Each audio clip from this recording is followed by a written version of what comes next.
everyone. Good evening and welcome. Everyone's warm? You want to be warmer?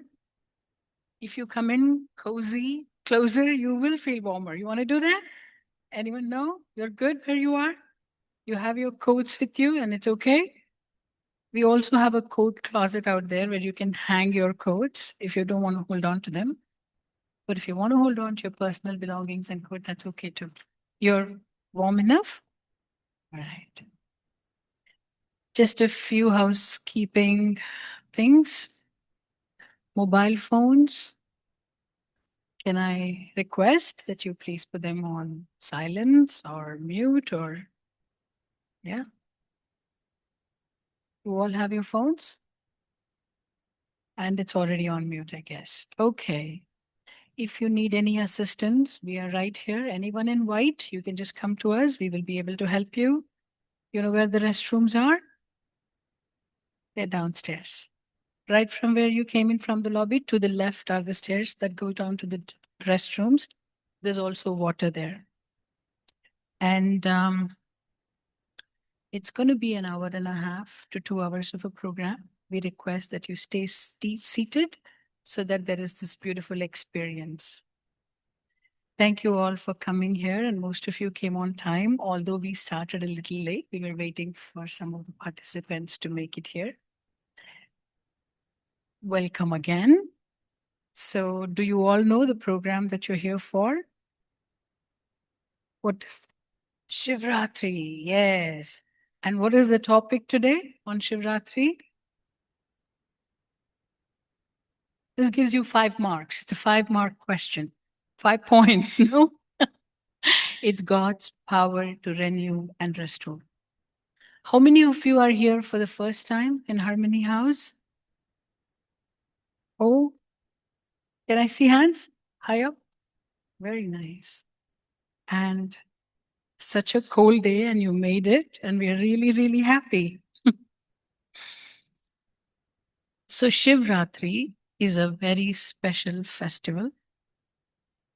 And for those of you who are new, welcome again. Brahma Kumaris is a worldwide spiritual organization.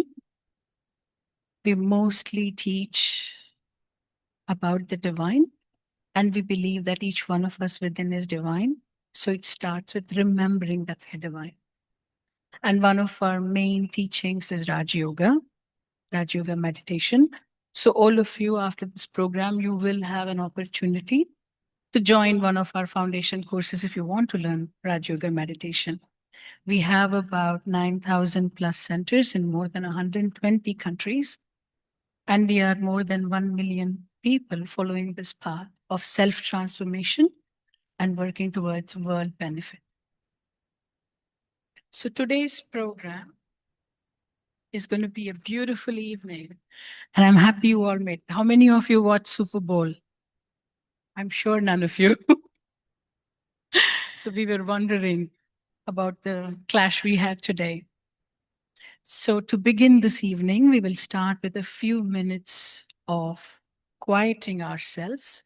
So take your time, settle down. We will play a song. The song is called Just Remember. And it's remembering the quiet self within and the divine we are connected to.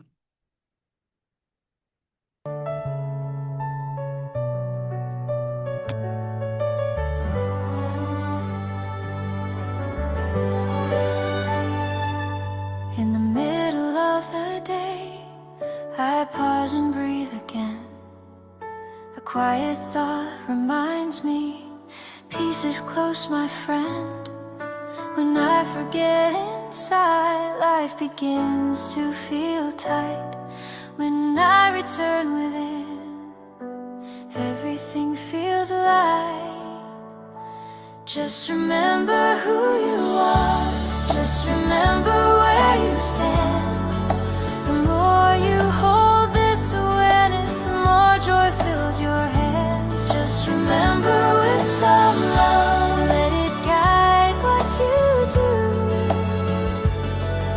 The closer you stay inside, the brighter light feels to you.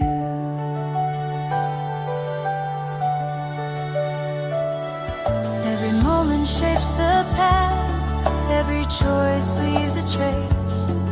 What I practice now in thought builds tomorrow's face.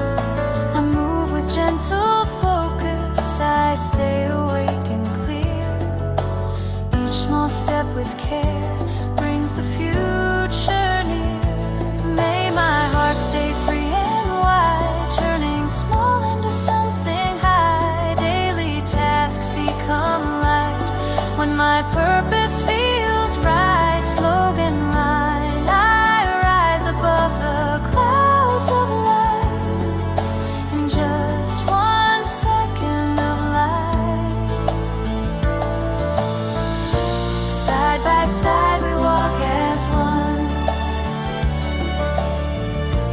Trust becomes the rising sun. Different ways, one direction. Shared belief, calm connection. Just remember who you are. Just remember with love. Life begins to flow with ease when awareness rises above. I remember who I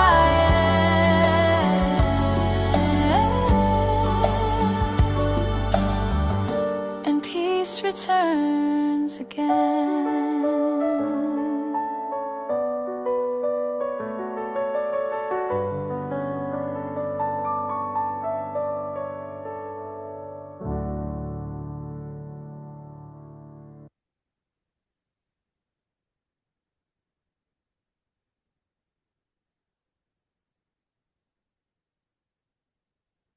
Like we were saying, Shiv Ratri is one of the most important festivals of the Hindu calendar. And it's believed that it starts festivities, the year of festivities start with Shiv Ratri. And we now have a lovely dance for you presented by Rani Prasad and Manju Chand. So they will be performing for a hymn that is called Rudrashtakam. And Rudrashtakam, they will be presenting in the Kathak repertoire, rendered and choreographed by Hemant and by Shali Panwar of Toronto, under the training and guidance of Davina Singh. So for those of you who don't know Rudrashtakam, it's a hymn and it's called Ashtakam because it has 8 parts. And it is a soul's call to God Shiva, the eternal purifier, to return the soul back to its original truth. So as you watch, allow the rhythm, the movement, and the devotion carry you in.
sa ga ma ga re sa re ni sa ga ma. Om Namah Shivaya.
Namami Shamisha Nirvani Rupam.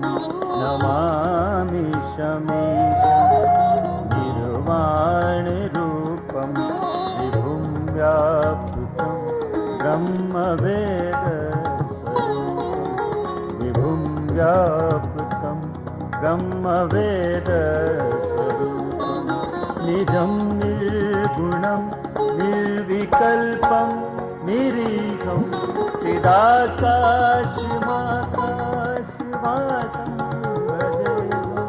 Nijam Nirgunam Nirvikalpam Niriham Chidakashmakashvasam Bhajeham. Namami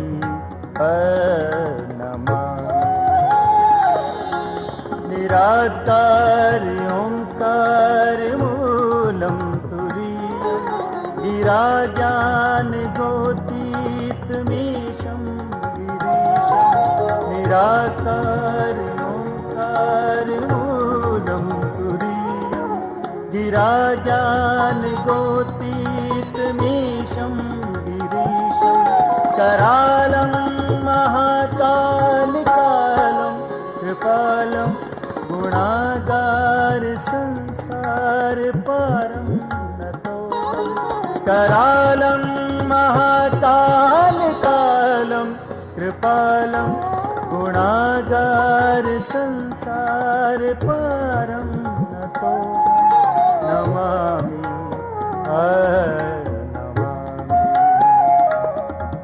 Namami Shamisha Nirvani Rupam. Namami Shamisha Nirvani Rupam. Namami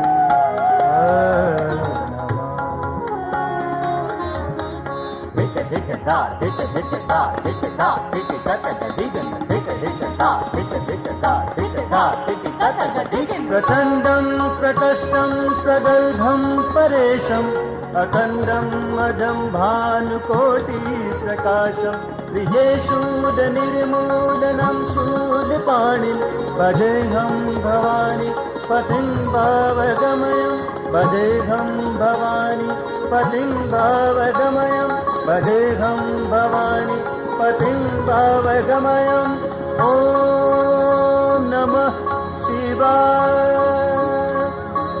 Om Namah Shivaya.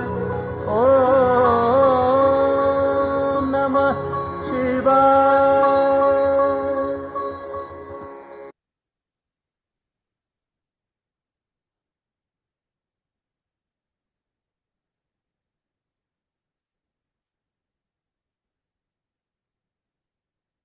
That was beautiful. Thank you, Rani and Manju. Am I right in thinking that this was specially choreographed for this program? No, they already knew that. Okay, I'm happy to hear that. I'm like, that's a lot of effort. Very well done. Thank you. So we will now move on to watch a video. The video is called God is One, and it is a journey of one person trying to find God, listening to the various versions shared trying to find out what exactly God is and who is He.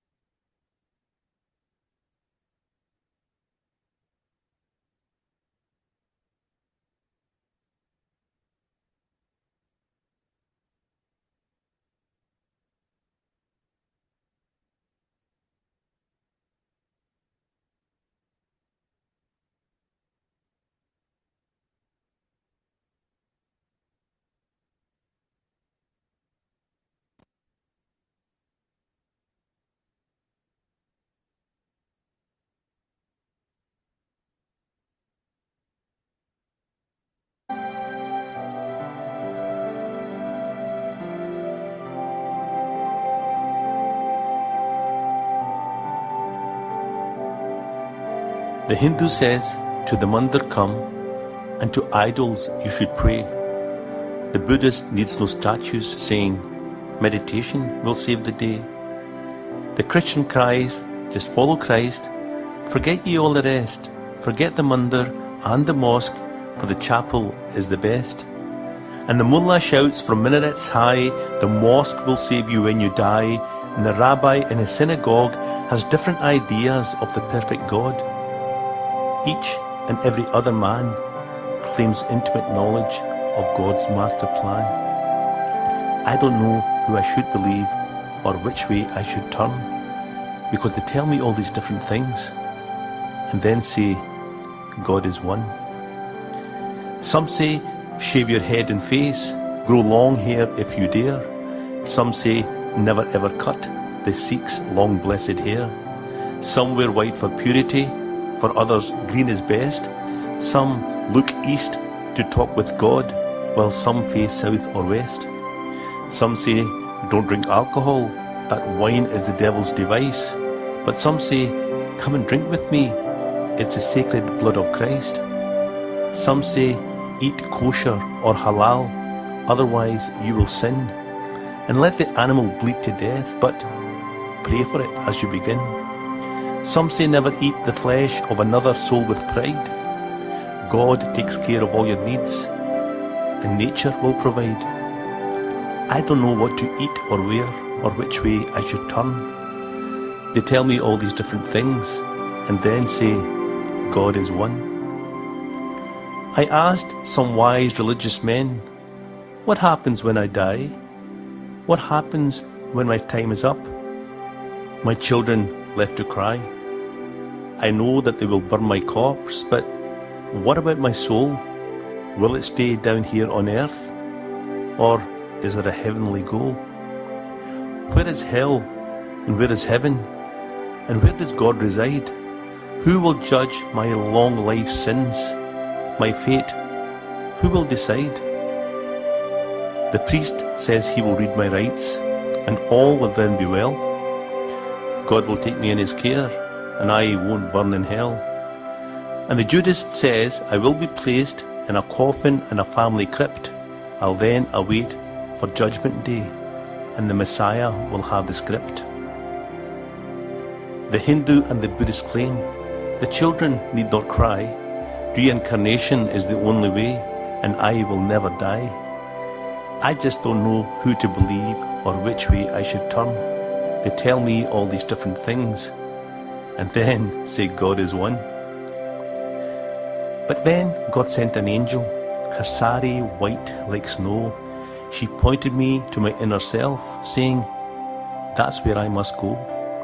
She knew I wandered all day long, quite often lost in thought. She said I'd soon discover what I am and what I'm not.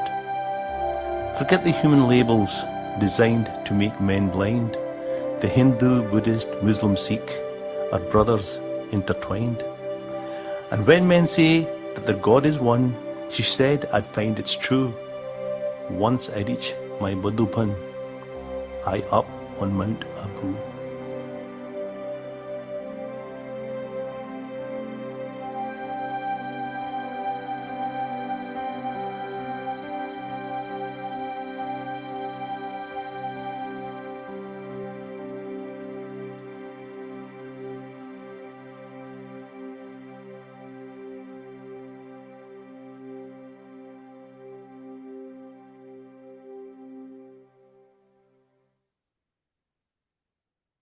And Anvai, can we have the window blinds down, please? Thank you. You can?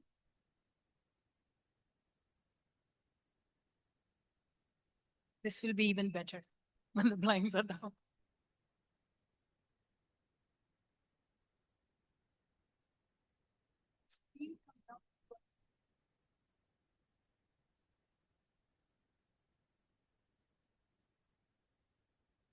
Lastly, no. So we now have the privilege of having received a message from Didi Mohini. She is the administrative head of the Brahma Kumaris worldwide. How many of you have met Didi? Anyone here? Some of you. Okay. She's a gentle soul whose presence has been a source of light, clarity, and deep spiritual strength for many for decades, including myself. She has guided countless hearts with her purity, her steadiness, and her unwavering love for God. Her teachings carry a gentleness that disarms the mind and a depth that awakens the soul. As we listen to her words, let us open our hearts with attention and gratitude. For voices like hers touch not just the intellect, but the very essence of who we are. So now we will listen to a message from Didi Mohini.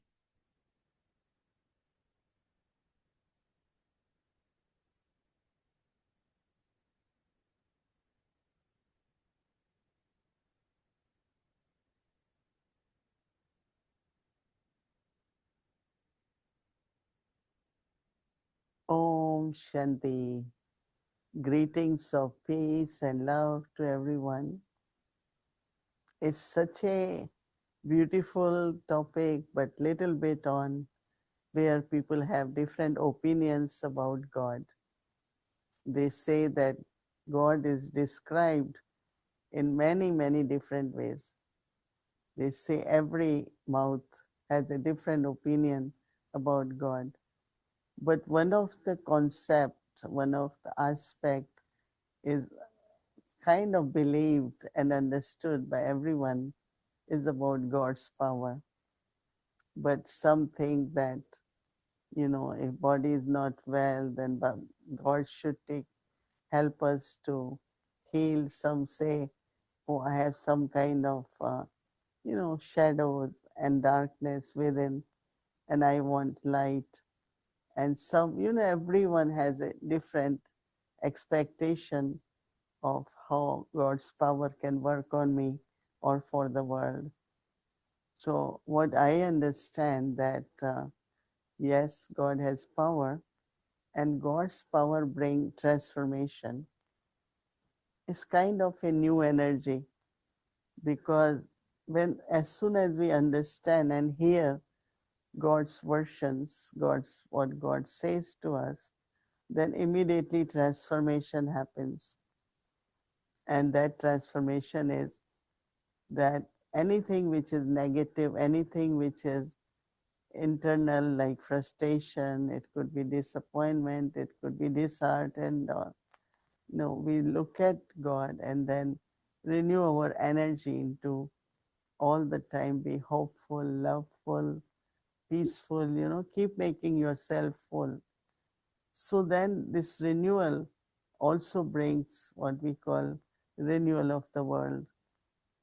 I remember one very short example that a teacher went in the classroom, and he had world map in the hand, and he torn the world map into pieces and said to everyone, let me see who could assemble this as soon as possible. So one of the students within 5 minutes came back and brought, oh, I have fixed the world. So everyone was surprised. Then he showed that at the back of, at the back of the map of world, there was a human being, and he just fixed the head, eyes, wherever, whatever it should be, and it was very easy. So then the whole teaching learning was that if we fix ourselves, if human life is fixed, one I as an individual, then I can help fixing the world also. So it's like a renewal, and also whatever our needs are, we always look at God to fulfill those needs, right? Because we feel that He is the one who is also bestower. We ask for mercy, we ask for forgiveness, we ask for liberation, we ask for, many, many changes within us from darkness to light. So, yes, God has that power, but it is very important when we say He has power to connect myself with that power. As much I remember, I love God, that much I get connected. The recognition of who He is also very important.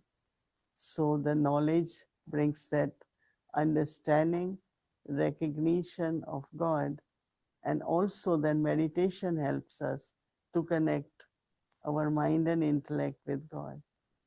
And with that connection, the power comes. With that connection, light comes. With that connection, love comes.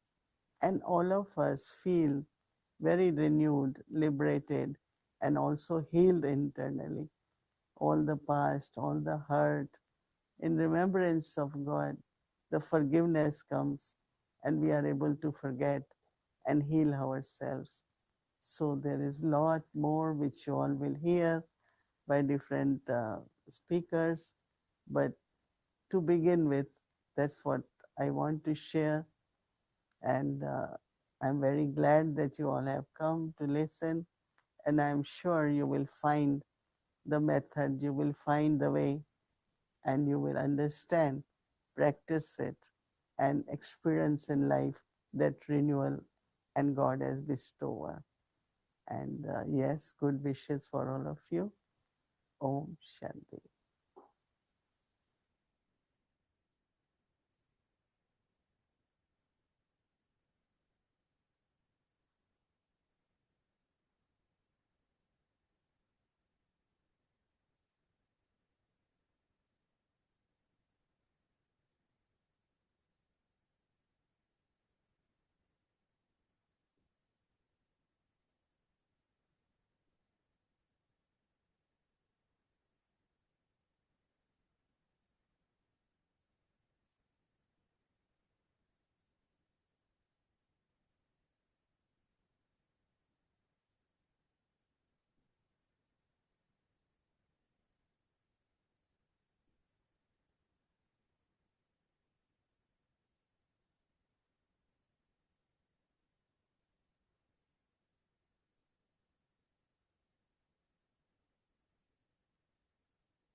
How many of you expected to get a paper and pen today in the program?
Okay. Everyone has a paper and a pen or a pencil to write with?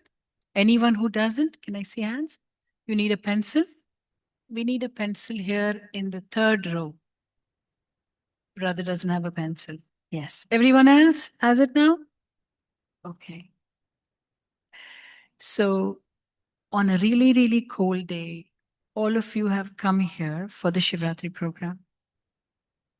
So I'm thinking within each one of you, there is a deep yearning to either get to know what is inside of you or to get to know God or to get to know how God can help you.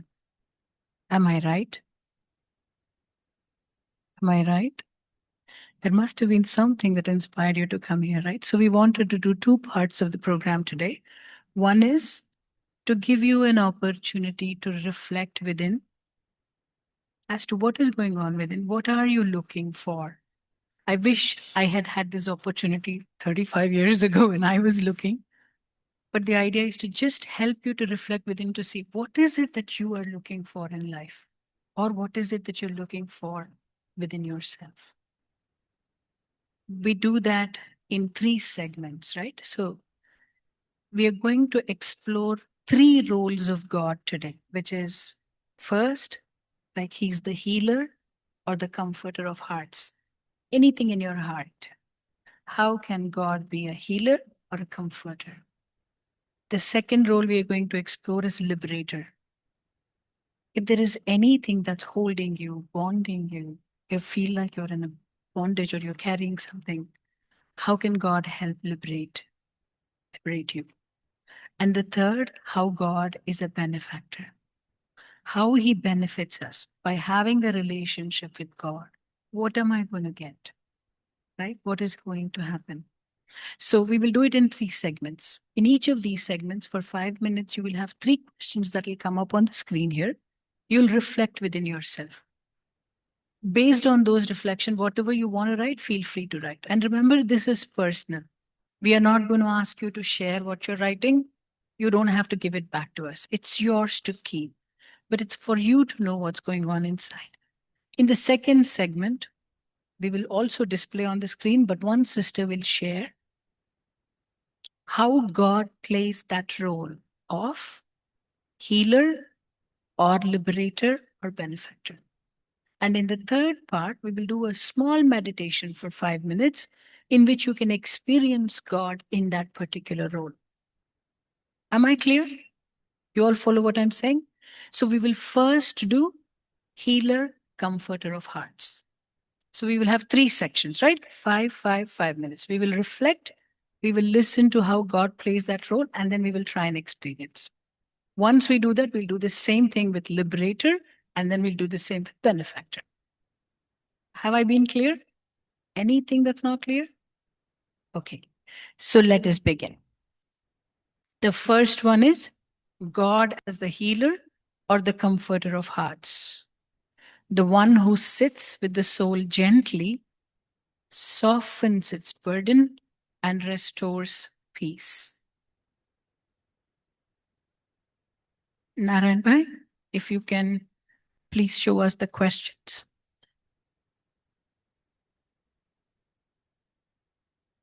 When my heart feels heavy or tired, what do I usually turn for comfort? Do I distract myself, suppress, or push through the feelings?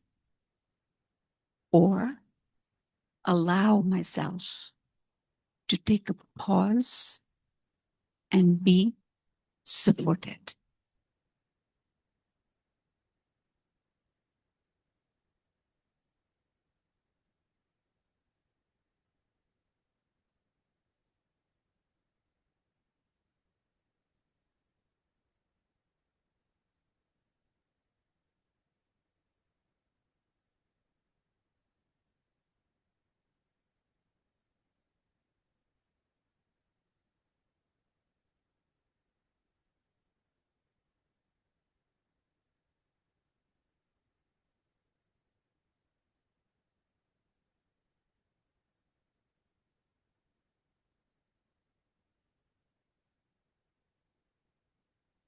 What does my heart need most right now.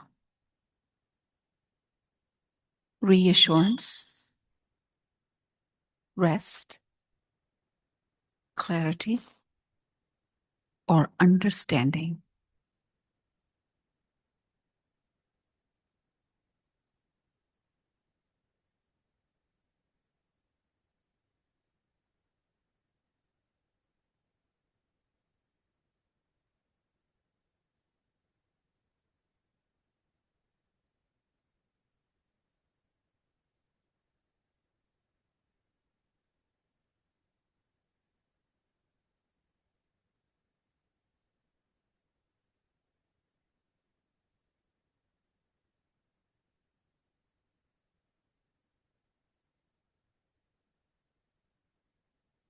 If there were a loving presence that understands my heart completely and is ready to give me comfort, what yearning within me in this moment would I want to know?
Every heart carries something, grief that sits quietly, disappointment that lingers like a bruise, questions that never found their answers.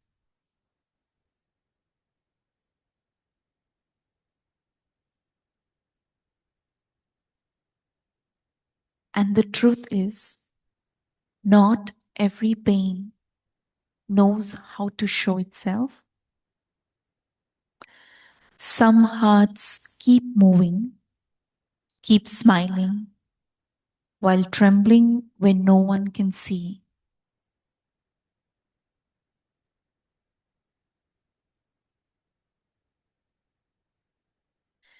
But God does not ask the heart to explain. He does not demand strength or rush the healing.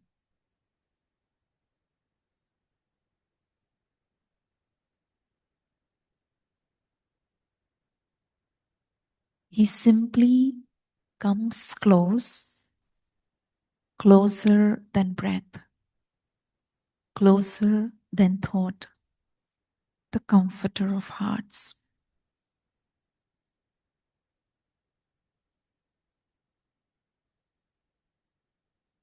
He does not fix everything in a moment. He stays a steady presence, a silence that feels safe, a knowing without words.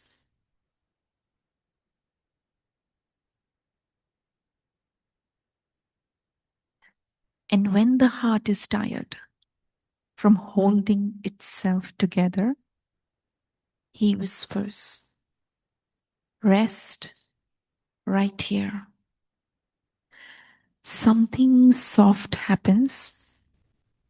The fear eases. The storm quiets.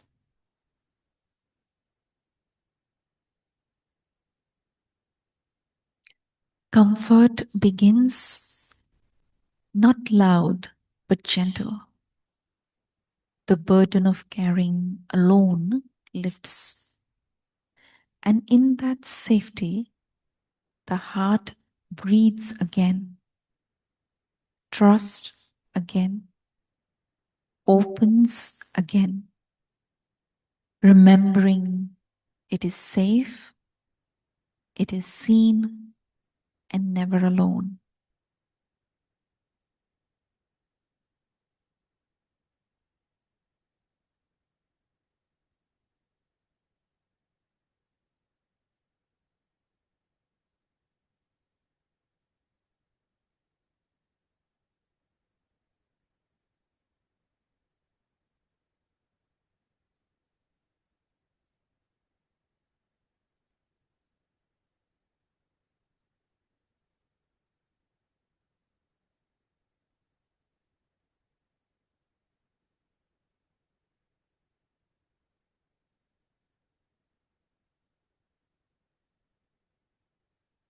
Comforter of hearts,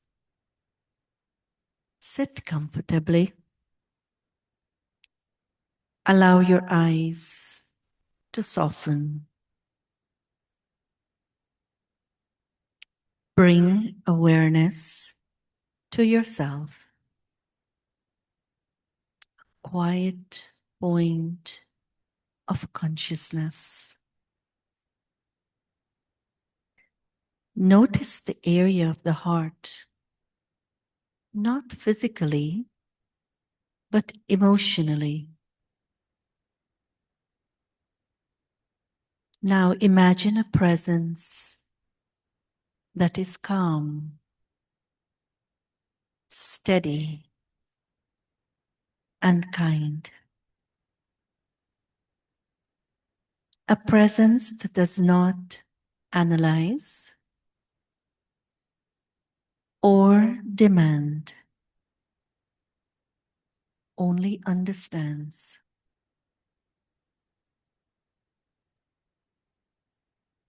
You may experience this presence as light or warmth or simply as stillness.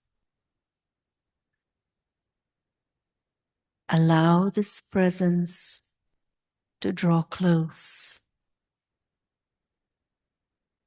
or simply notice that it has always been there.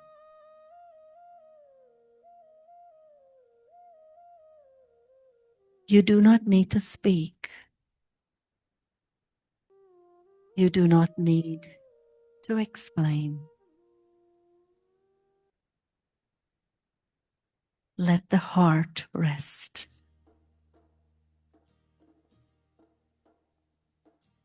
If there is tiredness, let it be held. If there is sorrow, let it soften.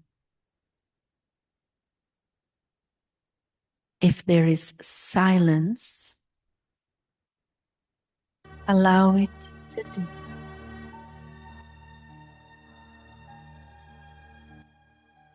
Stay with this of being comforted, not rushed, not evaluated, not alone.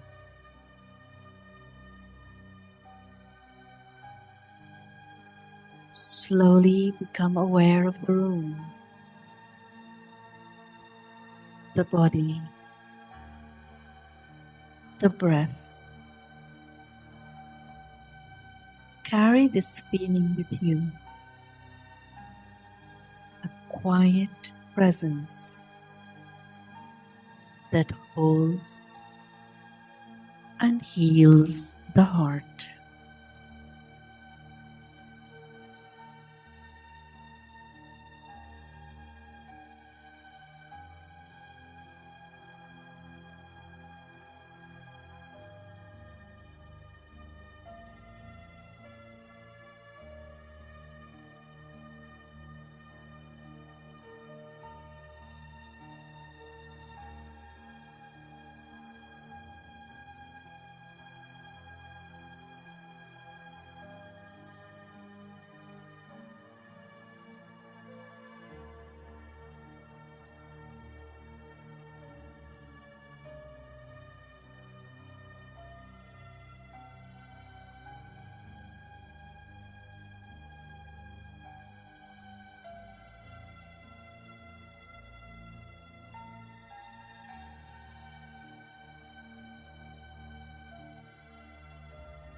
We will now move on to the second one, the experience of God as the liberator, the one who frees the soul from fear, from past burdens, and from the weight of old patterns.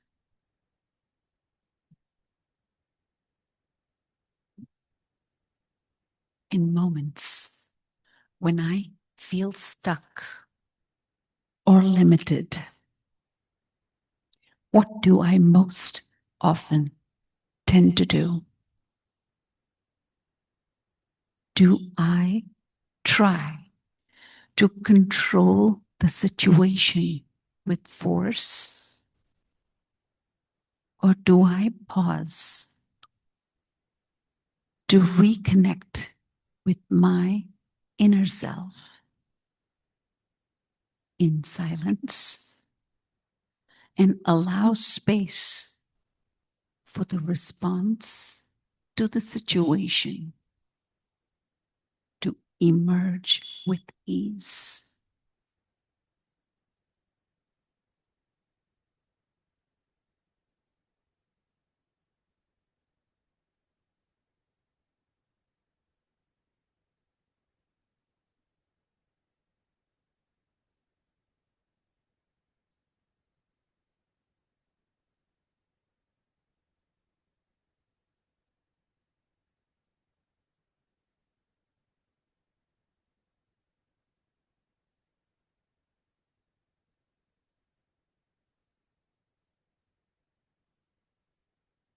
What does freedom truly mean to me at this moment? Peace of mind, lightness, self-acceptance, release from fear or from anything else.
If I knew there were a benevolent presence that could free me without judgment or force, which in a burden or bondage that weighs on my heart, would I most want to release with its support today?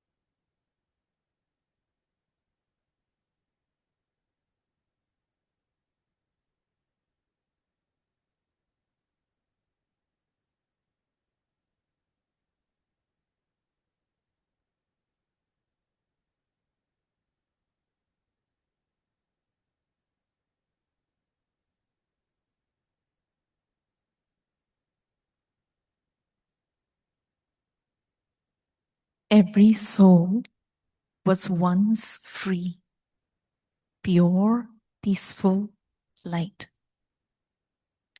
No fear, no sorrow, no weight, just completeness.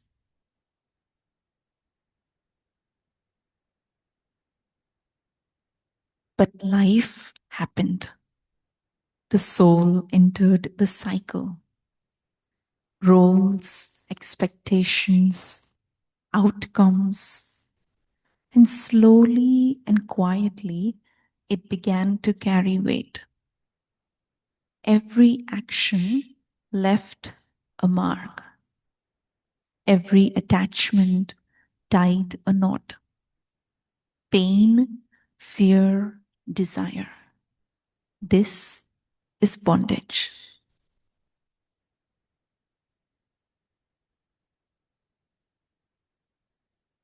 Not chains on the body, but weight on the soul. Forgetting who we truly are, and no bound soul can free another. We are all carrying something. We are all shaped by karma.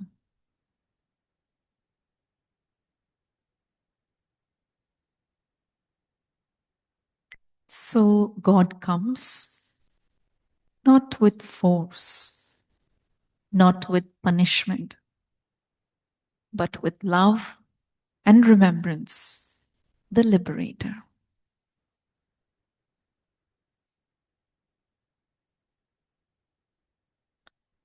He teaches the soul to remember its origin. Through this remembrance, a quiet fire warms the being from within, not burning, but cleansing. Old burdens begin to dissolve. The soul becomes lighter.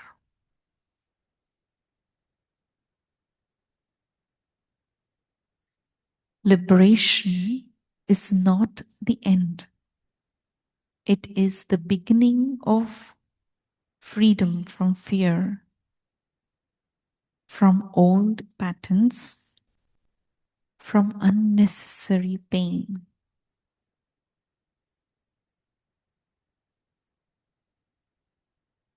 God whispers, "You are not your past. You are not your bondage." And the soul loosens, breathes, and opens.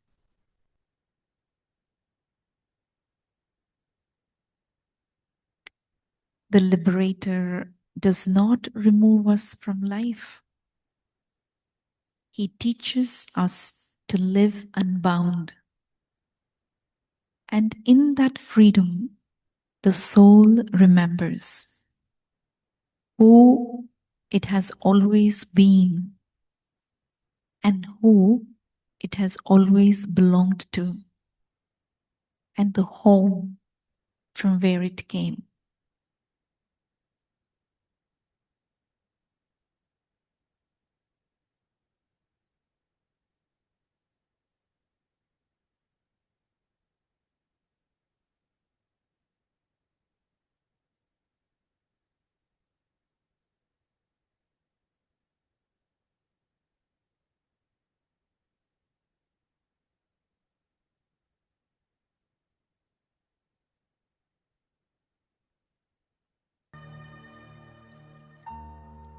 liberator. Sit comfortably. Allow your eyes to open.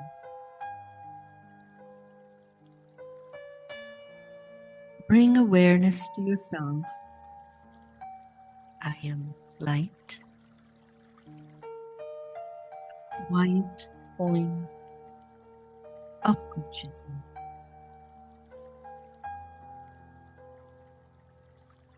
Notice the feeling of weight, not in the body,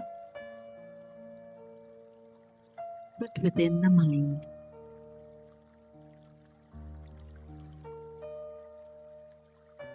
Now, imagine a presence that is pure, free, and steady.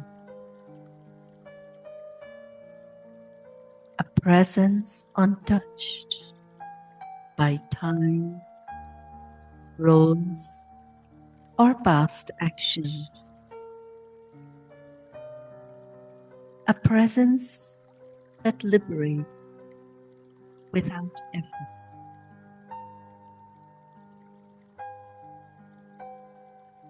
You may experience this presence as light or as spacious or simply as clarity.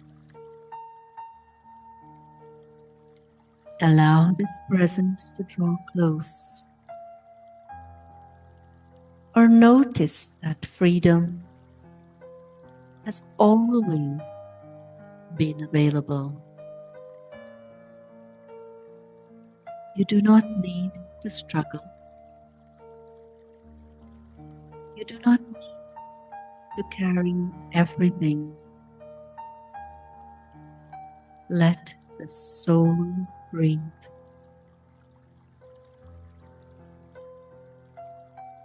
If there are old patterns,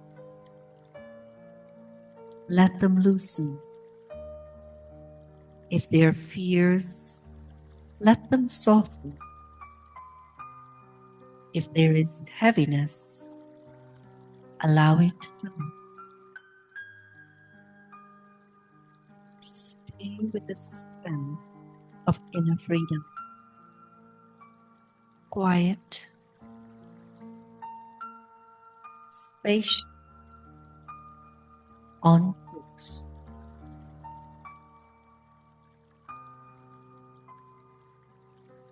Slowly become aware of the room, the body, the breath.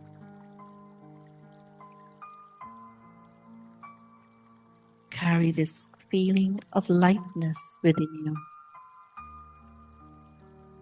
of freedom that does not escape life, but allows you to move through it unbound.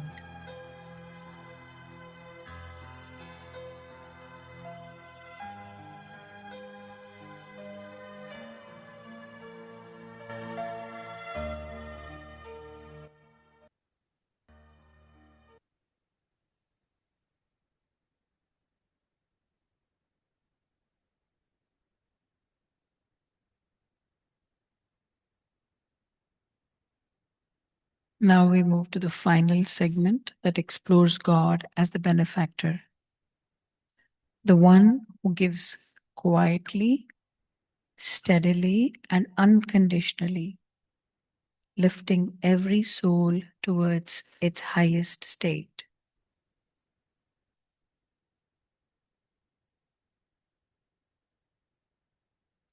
When I receive something that is truly of benefit, time, support, knowledge, resources, etc.,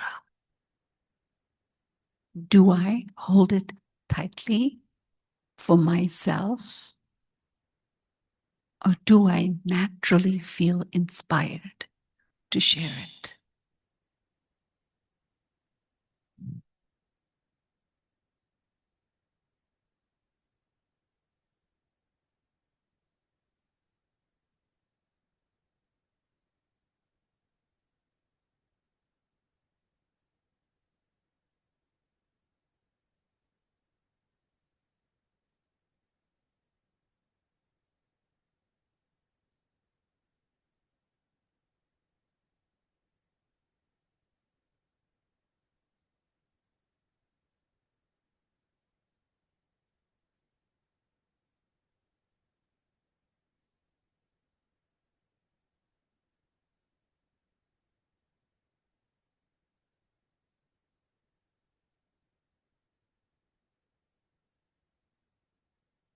in this moment, what does the world need most from me? Kindness, patience, understanding, forgiveness, or goodwill?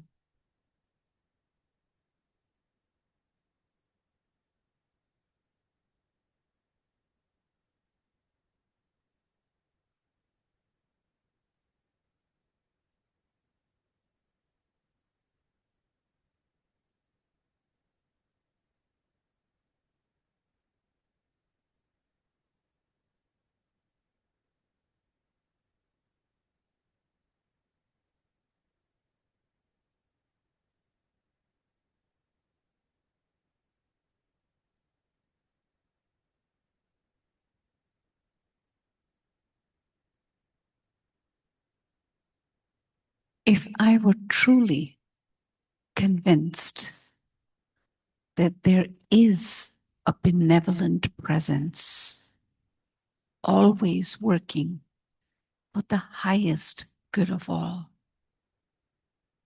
how might my thoughts, feelings, intentions, actions shift today?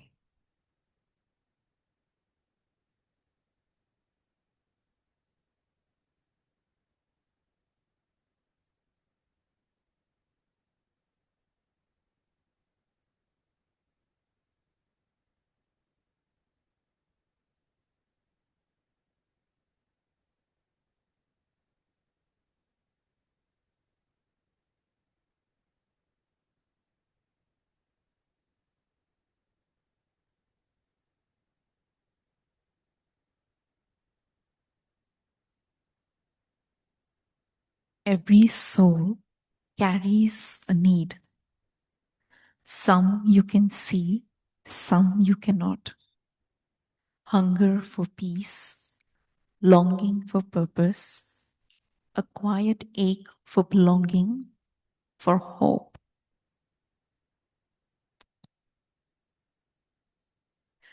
Not every soul knows what it is missing. Not every soul knows how to ask.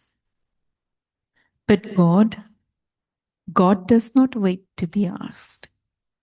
God does not scan for worthiness or reward only the ones who get it right.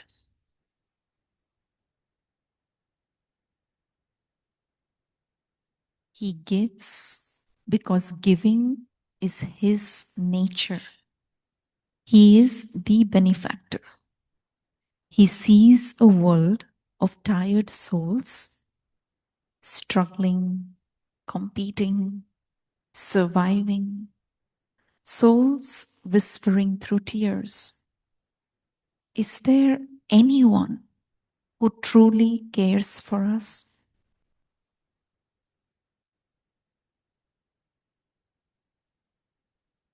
God's answer is benevolence. He gives love, He gives wisdom, He gives strength, He gives us a lift. Never anything for Himself, always for His children.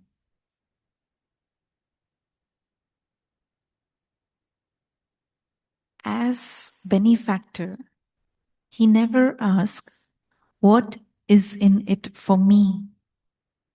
He asks, "How can I help this soul rise?"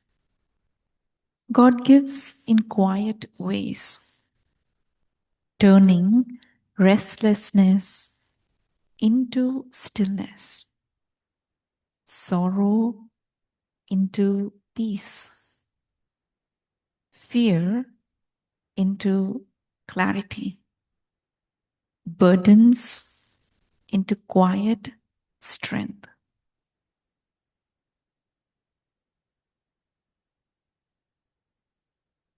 When the soul feels this, fear loosens, trust grows and something beautiful happens. To receive from the benefactor is to become a benefactor. To think of all, to wish well for all, to let goodness flow naturally, silently, unconditionally.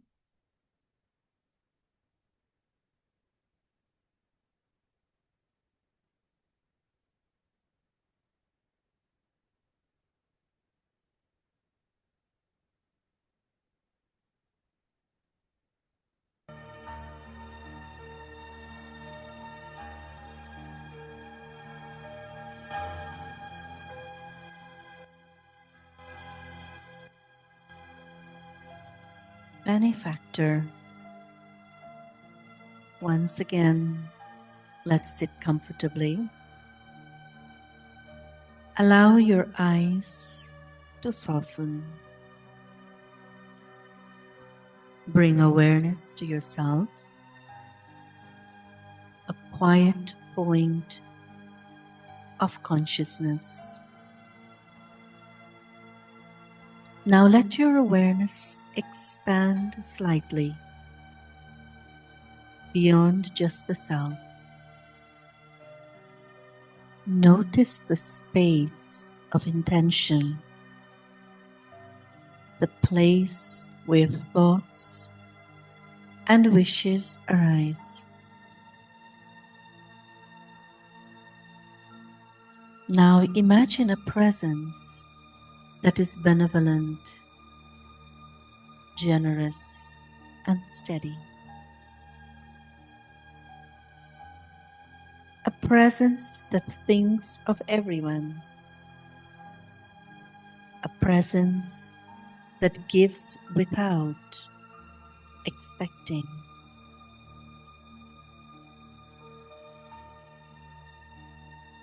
You may experience this presence as light or as a gentle radiance or simply as a feeling of goodwill.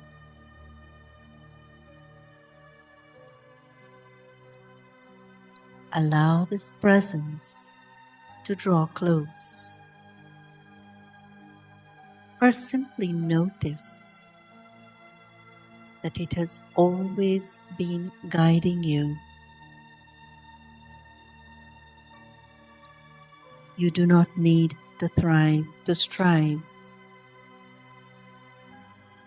You do not need to prove anything. Let the mind rest in trust. If there is concern for the world, let it be held. If there is a sense of responsibility, let it feel supported. If there is a wish to help, allow it to become gentle and clear. Stay with this awareness of benevolence, steady, inclusive, and quiet. Slowly become aware of the room, the body, the breath. Carry this feeling of goodwill with you, a natural wish for benefit for yourself and for all.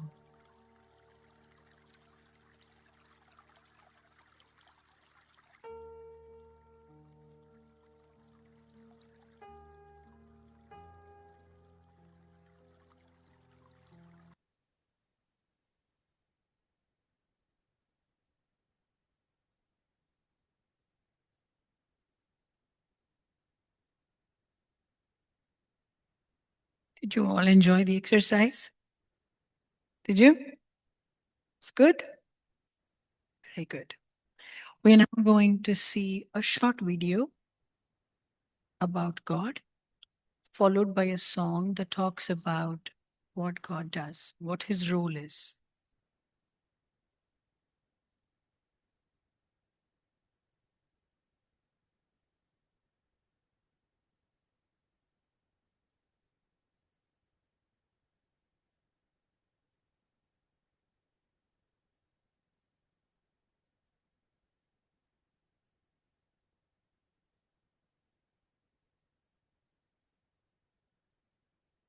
To the source.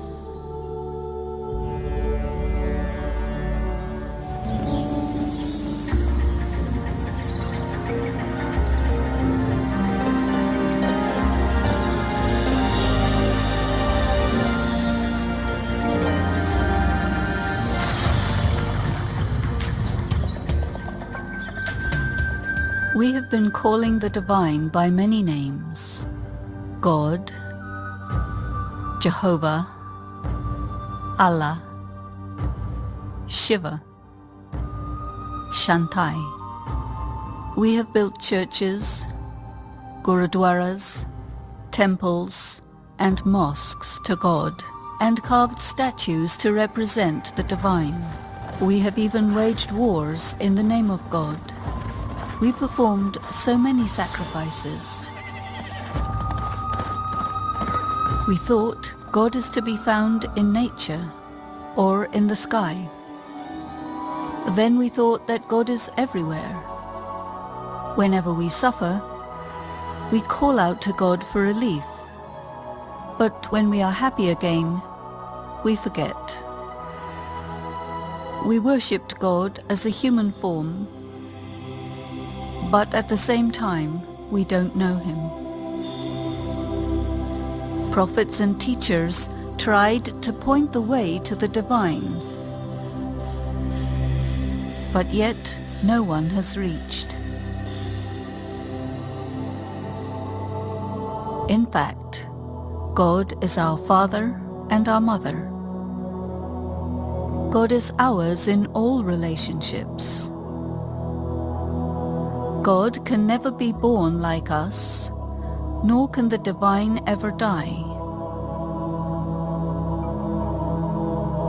But God is the eternal light, the tiniest, most subtle point of invisible light.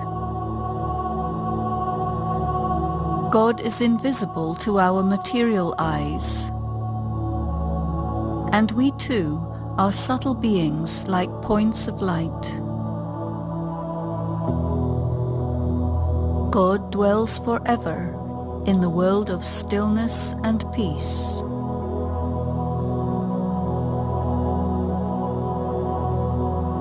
We were once there too, in that golden silence.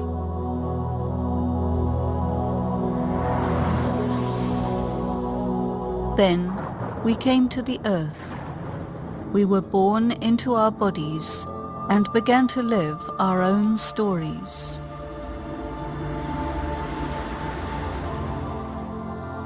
With the passage of time, we forgot our home and we forgot God. Now, God has returned to tell us who we are and to show us the secrets of time.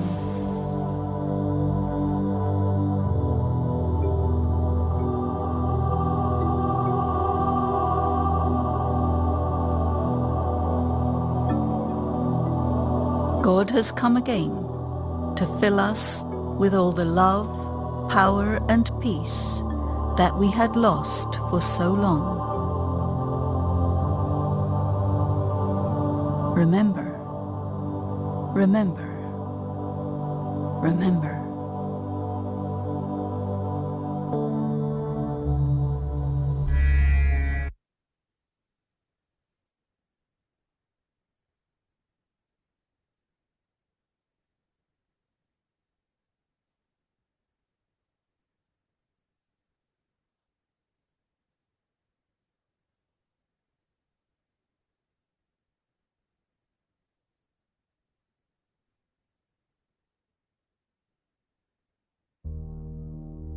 परम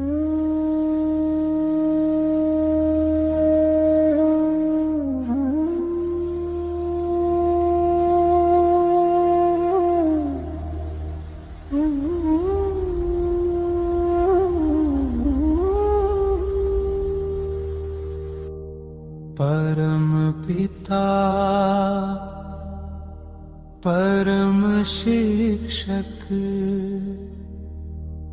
सद्गुरु मेरे बाबा,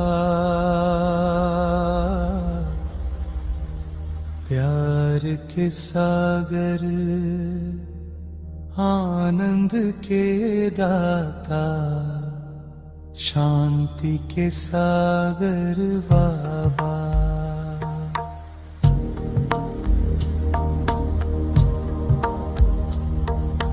दुख हरता सुख करता, पतितों को पावन करने वाले,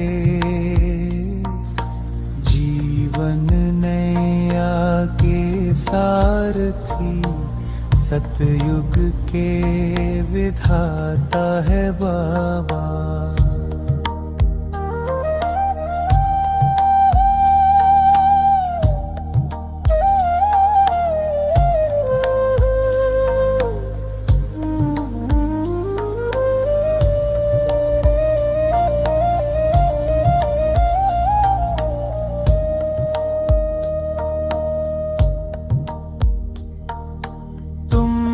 निराकार बिंदु रूप ज्योति, सतचित आनंद स्वरूप, जन्म मरण से न्यारे तुम, सुख दुख से सदैव परे रूप, ज्ञान अमृत के सागर तुम, गुणों के अखंड भंडार, कर्म की गुह्य गति के ज्ञाता, दिव्य दृष्टि के दाता पारो। परम पिता परम शिक्षक सद्गुरु मेरे बाबा, प्यार के सागर आनंद के दाता, शांति के सागर बाबा।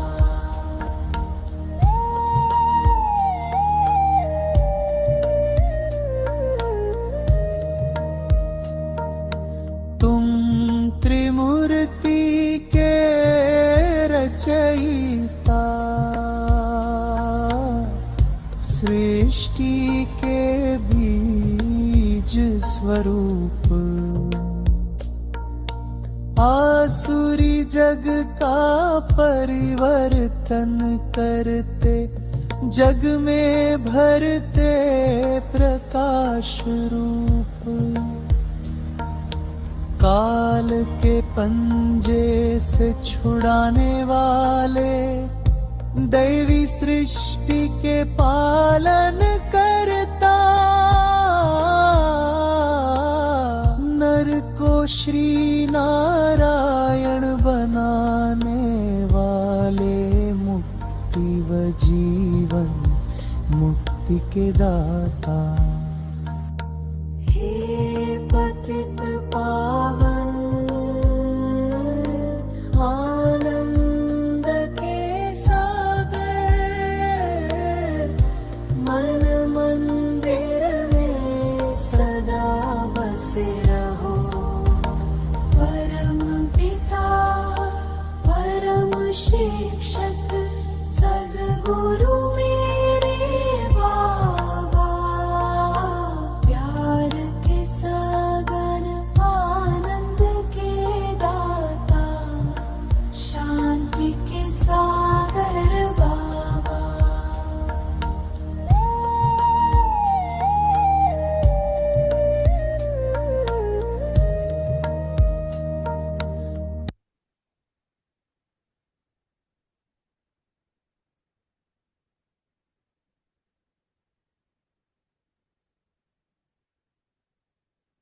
How many of you know the meaning of the word Baba? You heard that quite a few times in the song, right? Baba means father. Yeah. So that word was not translated. So I just wanted to clarify. Baba means father. So today it is my honor to introduce you to the main speaker for this evening, Sister Rona. She's a long-time Raj Yoga meditation teacher and the coordinator of the Brahma Kumaris Meditation Center in Manhattan, in New York City. So Rona Ben is a medical doctor by profession, but her deep insight that most human ailments have roots not in the body, but in the emotional and spiritual self, led her to explore the healing power of inner awareness. So Rona Ben has been with the Brahma Kumaris for more than 25 years and has dedicated herself full-time to meditation, spiritual study, and teaching practical methods for attaining mental clarity, emotional balance, and well-being. She's also an author. She has conducted many lectures, workshops, and retreats around the world. And her specialty is meditation. So, beyond all of her qualifications, you will know when she comes on the stage. Those who know her describe her presence as very calming. Her wisdom is very deeply grounded on facts, and her spiritual practice is very sincere and steady. So, it is my honor to welcome Sister Rona to share with us this evening. Welcome.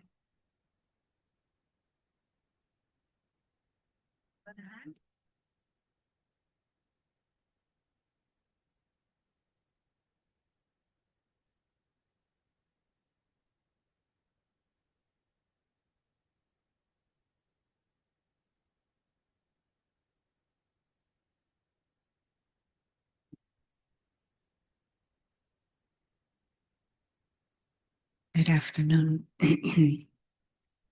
and welcome to this beautiful afternoon in this beautiful program celebrating Shiv Ratri, the incarnation of God. And they give all kinds of beautiful introduction. But when I started my spiritual journey, when I first came in contact with the Brahma Kumaris, I came from a platform of atheism. And I was very, very, very impressed by the sister who gave the talk. It was in a women's refugee center. This was in Europe, in Holland. But her eyes were so soothing and so calming. And her presence itself, I felt, made me light. And I remember going up to her, asking her, "Where did you get those eyes?" And she told me, "In India." And I said to her, "Well, I went to India, but my eyes are not like that." And she told me, "Come and learn meditation." And I went to the meditation center to learn about meditation. And I liked everything they said. And I felt everything made absolute sense. And I also felt, why didn't they tell me this when I was little? Why didn't they teach me these things in school?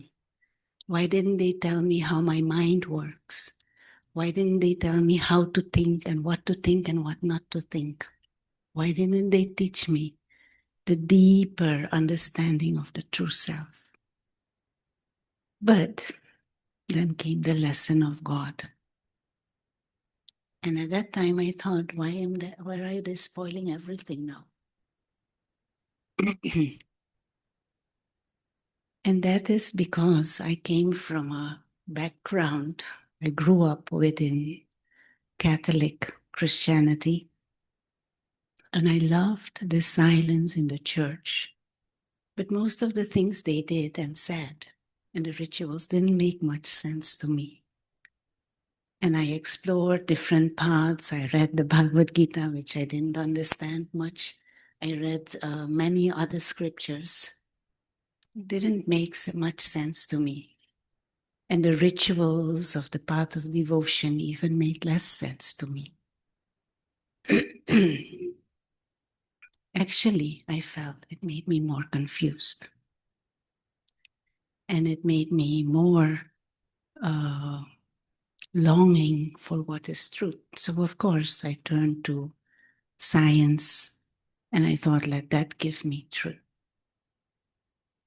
But even the path of science, although there is a lot of wisdom there, not wisdom, there's a lot of knowledge there, it doesn't give a deeper understanding of self. And even though we can go to the moon, we can communicate with people on the other side of the world in a second, even though we can do many things, we cannot get along with each other and we cannot get along with ourselves. We can't deeply experience a sense of fulfillment or a sense of peace, just like that. And here was this lady sharing with me, you are a being of peace. You are a being of love. You are a being of consciousness. You are a soul. And the thing that helped me to open up to the understanding of God is the fact that she was living it. I had not seen that in anyone else, not the priests. I remember as a little girl, the priest of the church, he used to cycle. And one day he fell off his bicycle in a gutter next to the road. So I was maybe 8, 9, and I went down to help him out of it. And he smelled of alcohol, like a big, what is it, almost like aura of alcohol around him. And although I liked him, he was a very nice man and he joked a lot, I felt he doesn't have much answers if he has to be like that. And here was this woman with such clarity, sharing things with such confidence and conviction. And she told me some simple thing. Your body has a father, and you love that father, and you have certain qualities inherited from him, and he taught you certain things. You have parents who gave birth to this body. But God is the parent of the being that is you, the soul. And if you, the soul, are invisible, then your parent is also invisible. Body is just a vehicle. And you are that being of light, that being of consciousness, free, innately. And innately you are like your father. Innately you are like the Supreme. And the reason why I thought I have to listen to this, the reason why I thought I have to explore this more and not reject it, is because I thought this is so simple and it makes so much sense. So that is when I decided, okay, I will continue to listen. I will continue to do the course and I will learn to meditate. But this is just knowledge. And the knowledge made sense. The information made sense. But if God is my father, if God is my parent, my mother, then it should be possible to experience a relationship. It should be possible to experience companionship.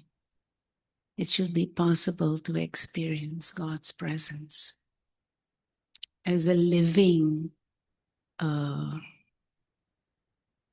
is the word? Living relationship.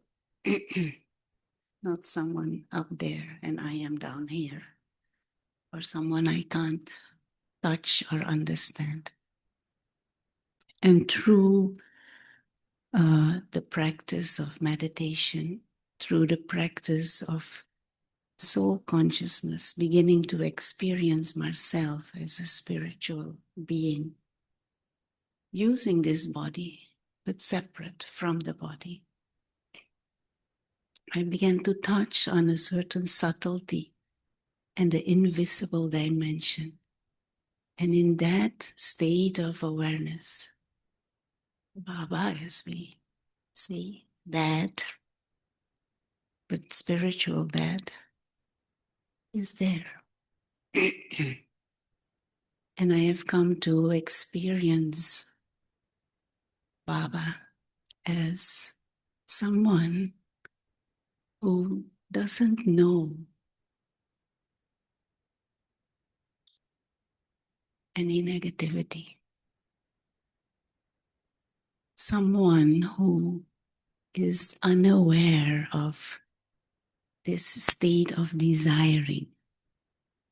You know, human beings, especially at this moment in time, everyone is needy. They want something, they need something, they demand something, expect something, consciously or subconsciously. The Supreme is someone who doesn't need anything. Just is peaceful.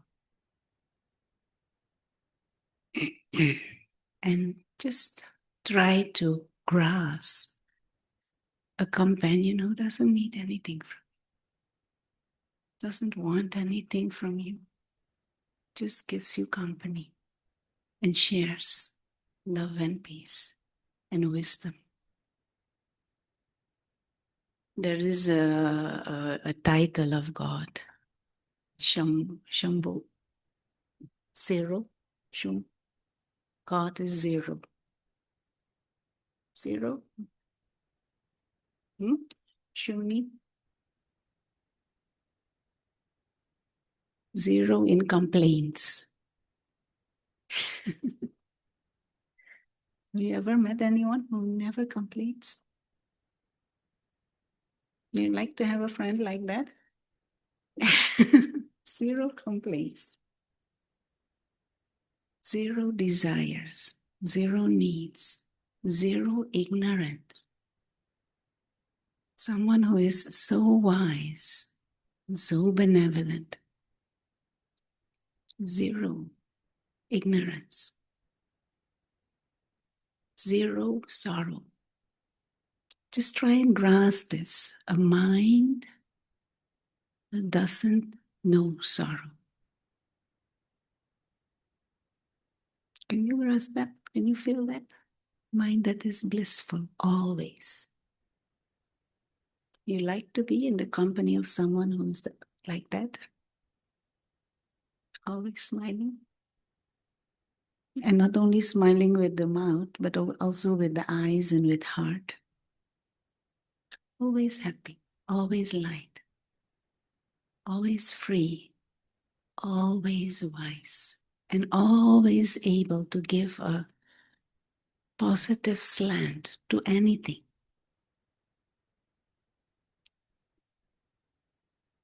Someone who is loving, lovely, and unconditionally. That one is the Supreme. And that one is our Father. Not of the body, but of the being of consciousness that I am. But we have become so disconnected from who we are truly as living lights. And we have started to believe I am this body, I am a female, I am human, I am mortal, I am doctor, I am this, I am American. All of those false and limited identities have disconnected us from who we truly are as beings of light who are immortal, who are innately divine.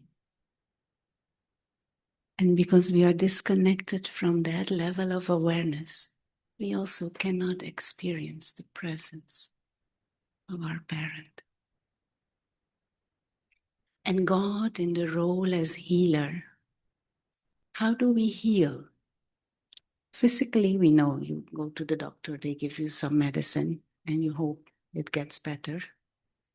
But how do we heal as thinking, feeling beings? And what is the wound? Now, sadness is one way to say, okay, we have experienced sadness, we have experienced stress, we have experienced anxiety and fear and insecurity and guilt, or maybe shame. How do we heal from that? Truly. Psychologists, they take us through what happened and how it happened and what happened in your childhood and what did your parents do to you or not do to you. Often that gives more hurt. And you remind it again and again and you relive it. Do you heal in that way truly?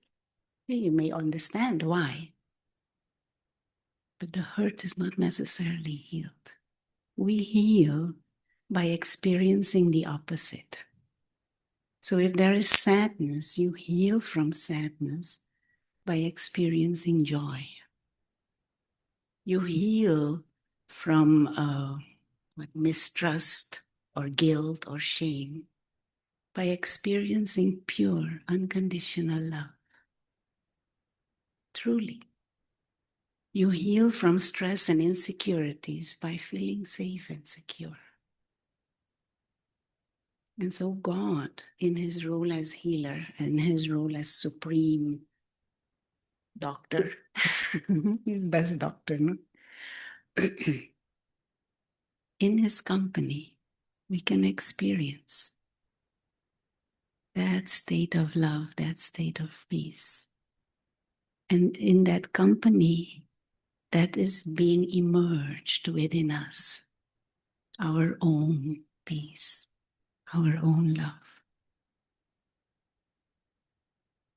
But the simplest way I explain to myself, God is at a certain frequency, a frequency of goodness, of benevolence, of wisdom, of incorporeal bodilessness. He is at a frequency of benevolence. I don't know how else to say it.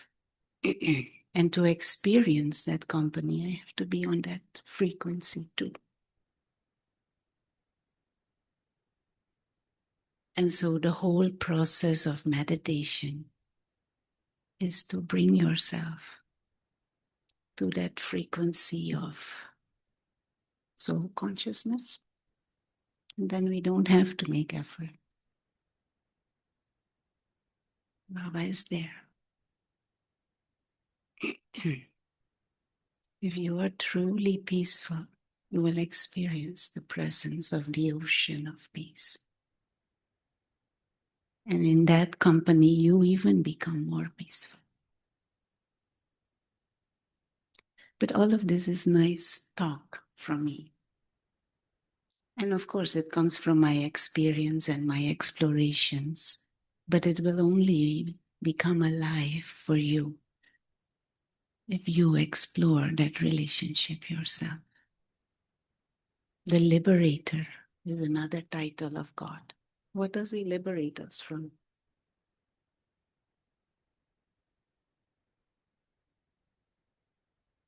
Anyone want to say? Sorrow? Free from sorrow. What is the root of sorrow? Very good. Expectation, but also ignorance, a certain spiritual, limited understandings. We see things in a way that is limited. And I'll give a simple example. Growing up, I couldn't fathom the idea of my parents, my physical parents, not being there anymore. So this phenomena of dying was like a big monster. My parents, my grandparents, in my mind, growing up, they would forever be there. And as a child, whenever encountered with somebody dying, I would close my ears, don't want to hear, ignore the phenomena. I come with at the Brahma Kumaris, I start learning meditation, I start the spiritual studies, and I start practicing. I am a spiritual being. This is temporary, my vehicle. The soul is immortal, timeless and eternal. My father is eternal. Mother, father, parent, if I want grandparents too, is eternal. And I start to feel that security and that safety from the awareness that this whole human world is just a temporary game that we're playing. Body, temporary costume. Soul is an actor. And I get a taste of that timelessness and eternity and immortality of the soul. And the phenomena of death, what is that? Body. Body has come to its expiry date. Soul leaves the body, moves to another one, or goes home to the soul world. And that was not only a theory for me anymore, I began to experience that. And so at some stage, my physical father became ill. Well, at first it was my grandfather. And there was no sorrow. And there was no fear. There was just the feeling of gratitude that having had the experience of such a good grandfather and the moments we shared. And that soul moves on with the journey. And then my physical father, same. It was such a beautiful time how we shared a deep love where there's no sadness and no fear. And so something that I had been so scared of that I couldn't even fathom the thought had now become a beautiful experience and a beautiful memory that I carry with me. So what is the cause of sadness? A limited perspective on life and death. And when that perspective changed within me, no one truly dies. Body, of course, body has its limitations. But the real you, the real me, is immortal. And we just shift from one vehicle to another. When you, at night, you take off your clothes and you put on your pajamas, do you cry? Actually, you are sometimes even happy you can get out of this and get into something more comfortable. Same. So, puts on a different costume. And so sadness, we don't have much time, but in depth, when we shift our perspective, when we broaden our understandings, our attitude changes towards things. And then we can see the drama of human life through a different lens. And maybe what before we would see as a cause of sorrow or stress, now we see with wonder, or maybe even with gratitude, or a sense of there is lessons for me to learn. So God liberates us from ignorance, because his first title is the ocean of knowledge.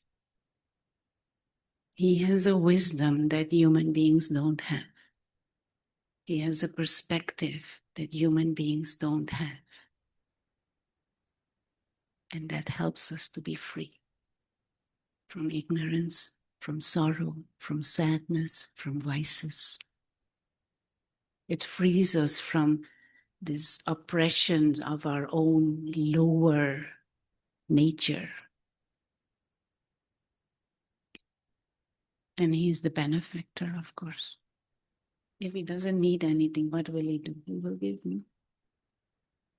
If he is full and he has everything, what will he do? He will give. And I'm saying he, but not only he, she also. But not it.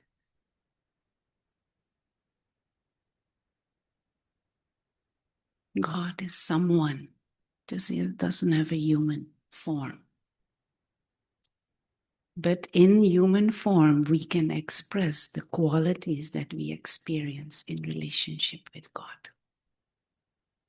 And that is why we have all these deities. They express, or they are symbolic for certain qualities expressed when we are in relationship with God.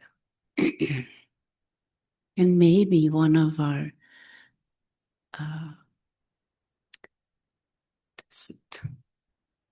next phase as a humanity, I think, but definitely at the individual level, the next phase is to make that relationship with the Supreme very personal, very intimate, and alive. And not some information and a set of rituals or a set of dogmas or beliefs. Make it a living relationship. But for that, we have to shift out of our own limited understanding of who we are. And it is a beautiful journey. Okay. So Shiv Ratri, the most auspicious festival of the year, celebrating the incarnation of God. But it is not once a year. Now, if we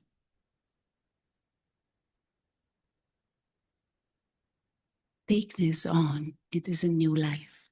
It is a new birth.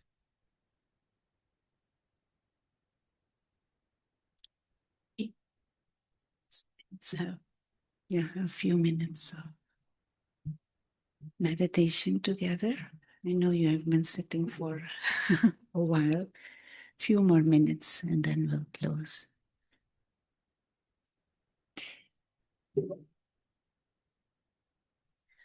And just to understand meditation in a very simple way, meditation is the process of guiding your thoughts into a spiritual experience. And more you refine your practice and your concentration of this, your experiences become deeper and richer. But learning to guide your thoughts. Generally, our thoughts go all over the place. They don't have to. And if you guide your thoughts in a way that there is some spiritual understanding or a spiritual theme, the sisters have been sharing so beautifully. If you hold those thoughts, they become a deeper experience inside. So let's try again, just a few minutes. But meditation should be fun. It's not a headache or neck tension practice, it is fun exploring the subtle and the invisible, and that what is timeless. And for that, you as if turn your attention away from the external and simply speak few words and see if you can follow. So we allow the body to be comfortable, but not too comfortable that you fall asleep.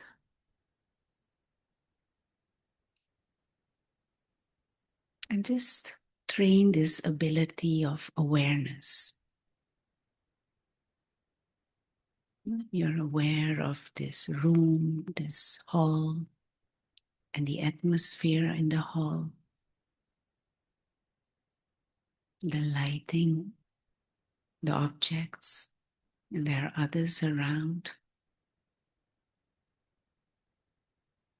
You're aware of the body that you are using, aware of the legs, and relax your hands and arms and shoulders. Maybe you're aware of the heartbeat and the rhythm of your breathing. Just train that ability of awareness.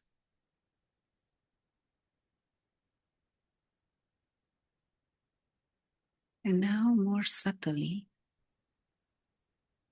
become aware of the one who is using this body, operating the body, the one who is sitting behind the eyes, using the eyes to see, using the ears to hear. The inner being,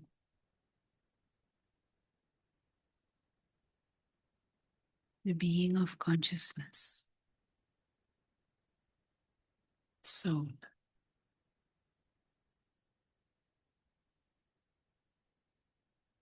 And we use the image of light, like a tiny star, living light, just like here, as a symbol of the soul. This being that I am.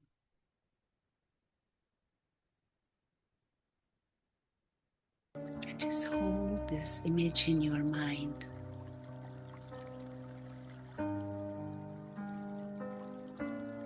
Tiny, sparkling, living light.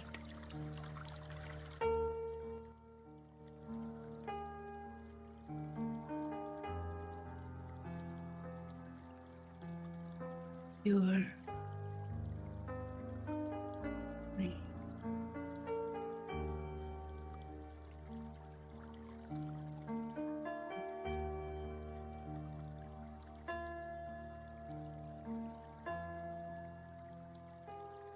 Immortal being.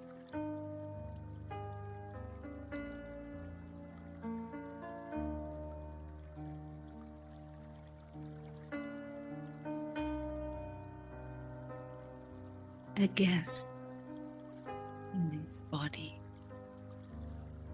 A guest on this planet.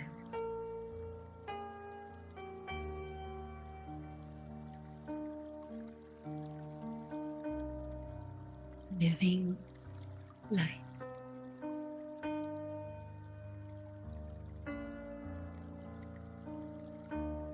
Not male, not female. Just a being of light. Male or female is a characteristic of the being.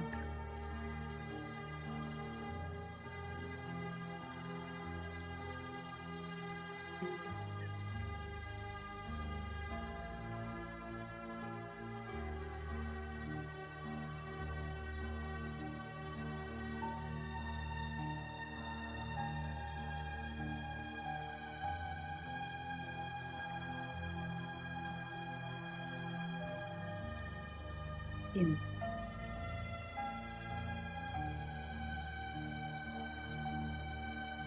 It's beautiful.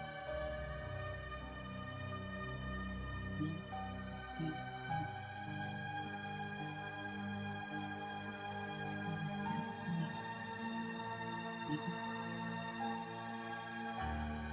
In. Up here.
In.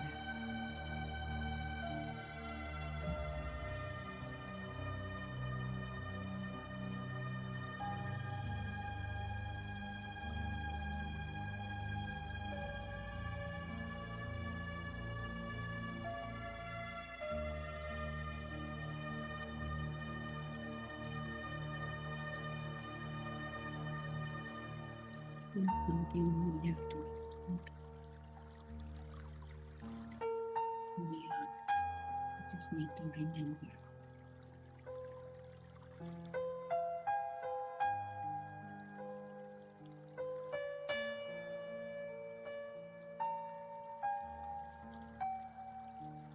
God's wisdom and love is our inheritance.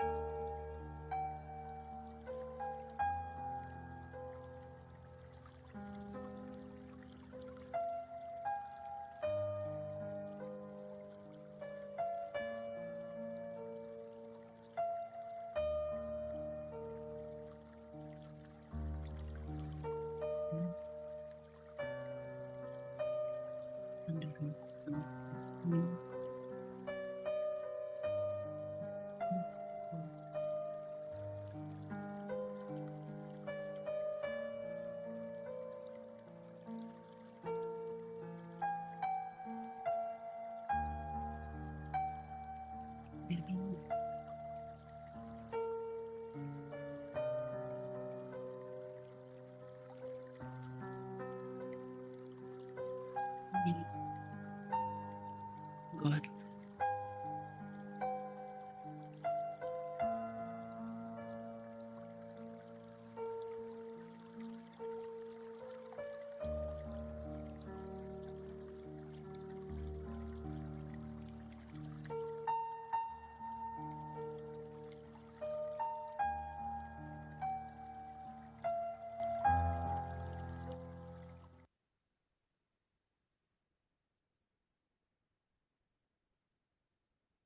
Thank you.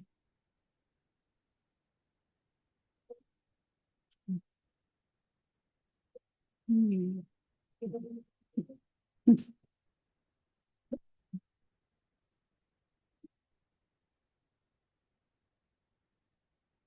Meditation. We have a course, a foundation meditation class that's starting February 16th. There are flyers out there on the rack. Anyone who's interested can take the flyers. We also have a workshop on the February 28th of February. Again, information is available out there. We have insight sessions every Thursday from 6:30 to 8. Feel free to take the flyers and come back again. We look forward to seeing you.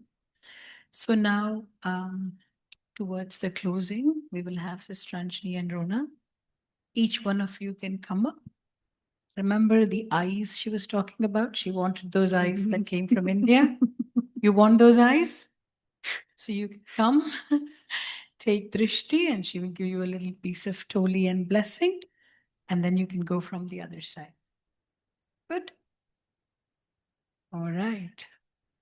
We will play a little music and just give us a couple of minutes to set it up. And then you can come and take your, what are you taking? The Indian eyes, right? No, but toli and blessing. And take drishti, meet eye to eye, so you can get the experience.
तेरी यादों में दिल ये खो जाए,